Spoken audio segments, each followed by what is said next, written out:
Guys, on June 12th, renting in New York City can change forever. Chiose, a council member from Brooklyn, is trying to pass a bill to ban broker's fees. Now, I can understand how many people would like not to pay a broker fee, and I get it. My business is honestly not really affected by this bill, but I'm gonna go over actual data of what it's like to rent in New York City with a fee, and are fee apartments more expensive than non-fee apartments? In this video, we're gonna go over understanding broker fees. We're gonna go over the current situation of renting in New York City. I'm gonna give you my opinion. I'm also gonna give you data on renting with a fee versus no fee. Then I'll give you tips on how to rent in New York City. Just so you know, I've been a broker since 2010. I started out renting apartments, and I've rented over 500 apartments for landlords and for tenants. So if you've rented in New York City before, or if you're about to rent in New York City, most apartments have a broker fee. What is a broker fee? So currently, of how the law is passed, so if a landlord hires a real estate agent to rent an apartment, he does not have to pay the real estate agent. So therefore, the real estate agent has to get paid, and most times the tenant pays the real estate agent even though they did not hire him. So what that means is, if you're looking to rent in New York City, you have to dish out 1 month security deposit, typically first month's rent, because due to the 2019 Tenant Protection Act, which we covered in a previous video, a landlord cannot ask you to pay multiple months of rent up front. They could only ask you for 1 month rent. So that's 2 months. And on top of that, typically you have to pay a broker fee, which is, it could be anywhere from 8.33%, which is 1 month, so that would be a third month, or it could be 15%, which is almost equivalent to 2 months. So you could come out of pocket anywhere from 2 to 4 months before you even get your keys. Plus an application fee, which is only $20 now in New York City, but some buildings, they do have a management application fee, which could range anywhere from like $150 to $500. So before you get your keys, you're looking at least 2 months plus the application fees, or as high as 4 months plus the application fees. Again, and let me tell you why they shouldn't. This guy wants your money. Listen, I'm New York City Council member Chiose, and he's talking about my bill. And honestly, it doesn't even ban broker fees. It's really simple. It says whoever hires the broker, whether... All right, Chi. I mean, if I met him in person, I would probably like him since we're both from Brooklyn, but he sounds really aggressive. And I could get that he's probably trying to look out for tenants, but what a lot of these politicians don't understand, their good actions or the bills they're trying to pass to help people actually have unintended consequences. So I necessarily don't disagree with Chi. I kind of think apartments should be no fee. However, even though I believe that, the data shows different. But before I go over the data, think about this. Even though this bill has good intentions behind it, my fear is that if landlords are mandated to pay the broker fee, they will probably raise rents 8 to 15% just to cover that broker fee. Not every landlord is this billionaire in a suit that's just looking to make as much money as possible. Some landlords, which most landlords are mom and pop landlords that are just trying to pay their mortgage every month, have a 9 to 5 just like you, have family, and don't have time to actually rent an apartment by themselves.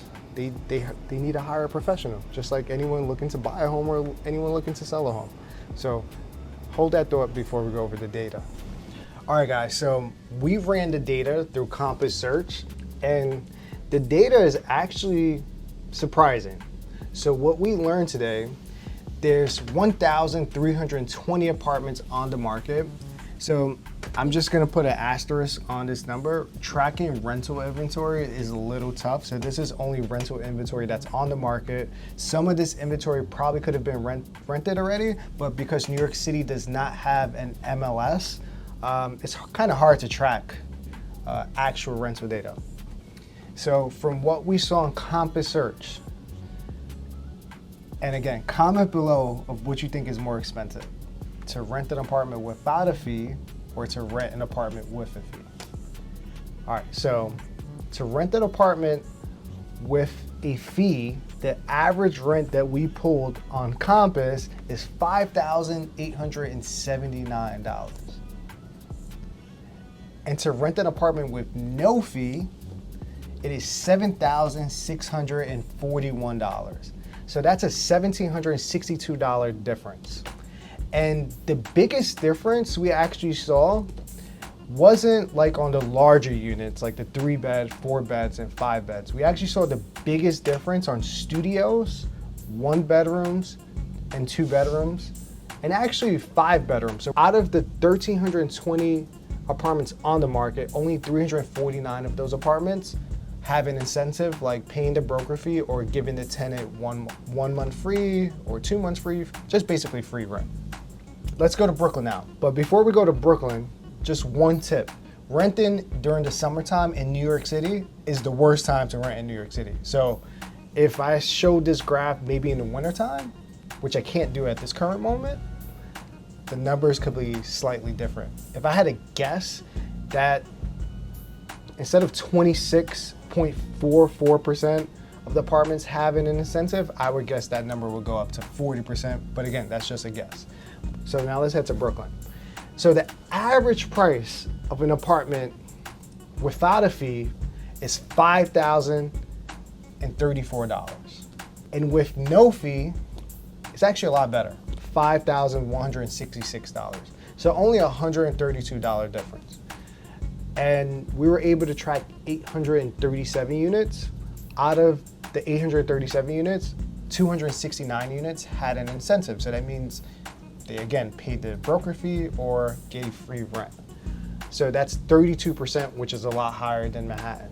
So for studios and 1-beds, I don't see a huge difference, but for 2-bedrooms, I see more, about $1,000 difference between fee and no fee.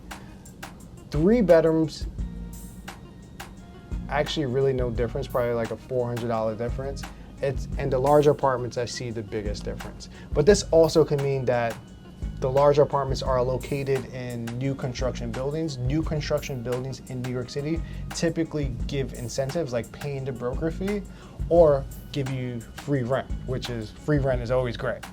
So one of my arguments on that Apartments NYC post was that if landlords have to pay a fee and if rents are gonna go up 8 to 15%, someone that's staying in their apartment for more than a year, potentially 2 years, 3 years, they're gonna now receive rental increases on that higher number. As you saw, Manhattan has a $1,700 difference. So what if you get a 10% increase? Now you're talking about a $2,000 difference. Drop a comment below so far of what do you think.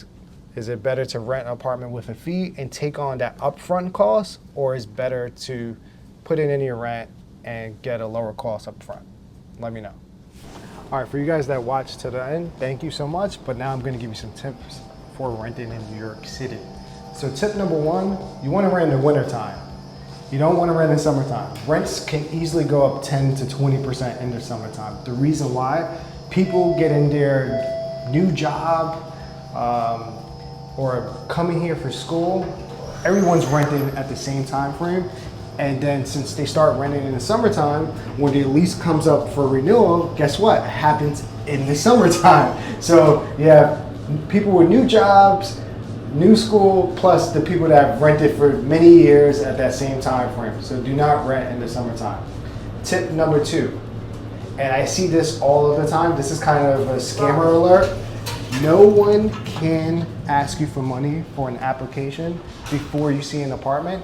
And if an application is above $20, that should be a red flag. The only time an application fee can be more than 20 bucks is if a management company is charging that fee. So if it's more than 20 bucks, that should be a red flag, and ask if it's a management company. Here's the next tip. In my opinion, I always ask clients, do you want to rent in a new construction building, or do you want to rent in a condo or co-op building? There's advantages to both. Condos and co-ops, they typically have owners, so the property is well kept, it's maintained a little more, and it's just a different feel than an actual rental building. Sometimes rental buildings can feel like a dorm. But here are the pros and cons to each. If you rent in a rental building, The advantages are they might give you a concession, like they'll pay the broker fee, or they'll give you free rent. Condos and co-op buildings, typically your upfront cost is a lot higher because those type of landlords, which are considered mom and pop landlords, they don't want to pay the broker fee. So typically your upfront cost is higher. However, as you saw in the graph earlier, your rent could also be lower. So if you plan to stay for a long time, I would recommend you to rent in one of those buildings, a condo or co-op. But if you're planning to like either rent for a year or bounce around for many years, rent in a rental building. That way you could potentially get concessions. All right, so this is my last tip. And this could potentially save you money per month. So always try to negotiate, right? So if you see the way you negotiate, if you see apartments has been on the market for like 60 days, try to ask for a reduction in rent, put in an offer. So that means put in your application fee with your documents and say, hey, I want to pay this X amount of rent, and also ask if they will pay the broker fee if they're not already paying the broker fee. So typically I see most tenants, they're trying to negotiate off the back. If I have an apartment on the market for just say less than a week and I have like 10 applications, that landlord is not gonna negotiate. So the way to negotiate, study the market, see which apartments have been on the market for a while. This doesn't mean that there's something wrong with the apartment. This could just mean that it was mispriced and it was priced way above than the market would bear. That's how you negotiate. So thank you guys for watching. If you stayed this long, thank you. Those are your tips. Comment below and subscribe to this channel. Thanks.